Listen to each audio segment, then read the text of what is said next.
Hey everybody, this is Walt Swaim, and you're listening to Truth Unbound. And I have a question that's come up. Yes, I know this is different and unusual. Don't have the usual background on microphone and all those things, but more of a spontaneous shortcast here. Instead of a podcast, it's a shortcast to address something and a question that comes up. Where is the U.S. in prophecy? And what does Afghanistan have to tell us about that?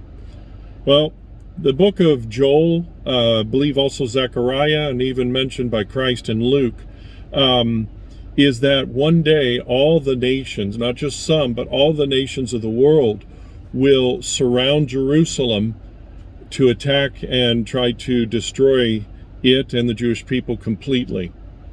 So the question is, well, where is the U.S.? Why isn't it coming to the defense of its ally, Israel? Well, all we have to do is see what's happening right now with the horrific debacle and failure of the withdrawal from Afghanistan, as we have seen transpire right before our eyes this week.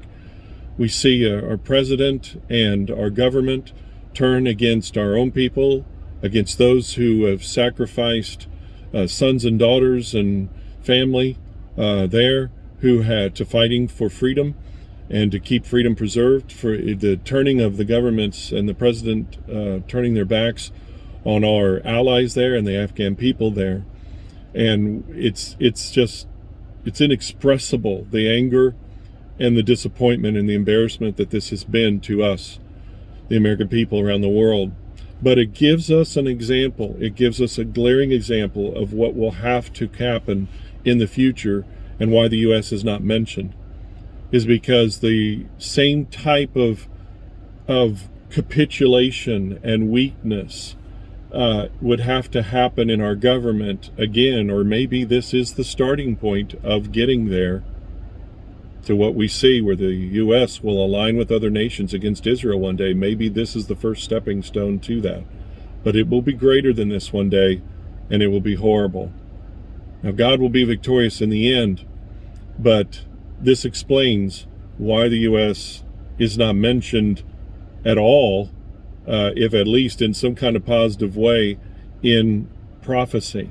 It's because we will be, like any other nation, turning against the people of God. And so, just like we see happening in Afghanistan. And so, as a result, we need to not lose hope.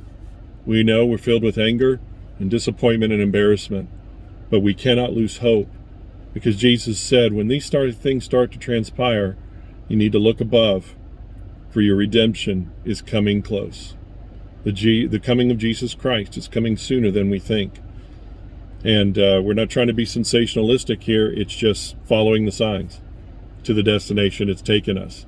And so the Bible assures the believer that in that time that they will be rescued from that, and those in the tribulation will have to go through the rest of it. So we have hope in Jesus Christ, because he's risen again, ascended on high, and will come again as he promised.